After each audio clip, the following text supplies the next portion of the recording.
आज compulsory voting के मामले में कोर्ट में सुनवाई हुई। मैंने कोर्ट से कहा कि आज की डेट में कंपलसरी वोटिंग संभव है। कंपलसरी वोटिंग इसलिए संभव है कि आज की डेट में आधार को वोटर आईडी से लिंक कर दिया गया है, इसलिए वोटिंग करने के लिए बूथ पे जाना ज़रूरी नहीं है। टेक्नोलॉजी एडवांस हो चुकी है, आधार को वोटर आईडी से लिंक कर दिया गया है, इसलिए दिल्ली में बैठे बैठे बिहार में वोटिंग की जा सकती है, मुंबई में रहते हुए बंगाल में वोटिंग की जा सकती है।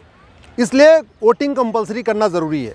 दूसरा, हमने ये भी कहा कि अब पॉलिटिकल पार्टियों को वोट देने की बाध्यता नहीं है।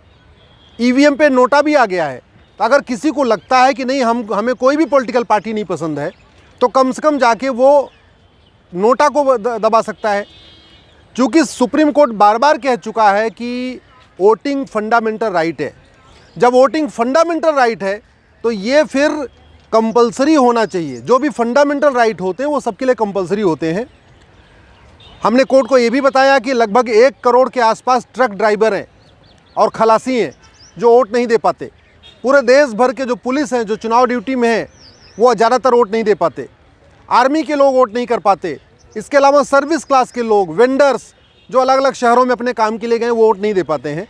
इसलिए वोटर आईडी, ऑनलाइन वोटिंग करना भी ज़रूरी होना चाहिए और वोटिंग कंपलसरी भी होना चाहिए। कोर्ट का ये कहना था कि इसके लिए कानून बनाना पड़ेगा। बिना कानून बनाए न तो ऑनलाइन वोटिंग शुरू हो सकती है और बिना कानून बनाए कंपलसरी वोटिंग भी नहीं हो सकती है। तो दोनों के लिए कानून बनाना पड़ेगा और ये काम कोर्ट नहीं कर सकता, कोर्ट कानून नहीं बना सकता। हमने उनसे कहा कि आप इस पर केंद्र सरकार को, चुनाव आयोग को इस पर एक कम से कम नोटिस इशू कर दीजिए, लेकिन उनका ये कहना था कि आप अपनी याचिका को लेके इलेक्शन कमीशन के पास जाइए, एक बार केंद्र सरकार के पास जाइए।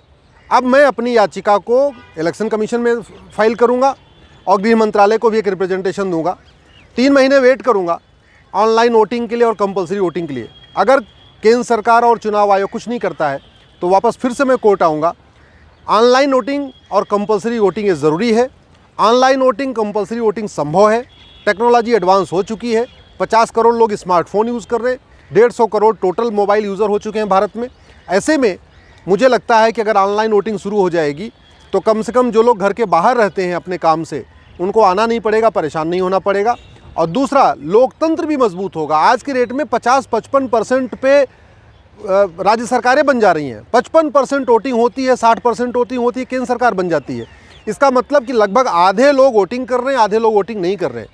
जो वोटिंग नहीं कर रहे, उनमें कुछ की मजबूरियां हो सकती हैं, उनको ऑनलाइन फैसिलिटी देना ज़रूरी है। लेकिन वोटिंग कंपलसरी होगा, कम से कम 90% पार्टिसिपेशन होगा।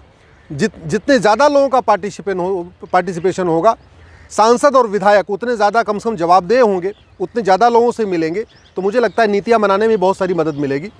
अब मैं इंतज़ार करूँगा अगले 3 महीने चुनाव आयोग का और केंद्र सरकार का, और अगर दोनों कुछ नहीं करते हैं तो फिर से मैं अपनी PIL फाइल करूँगा।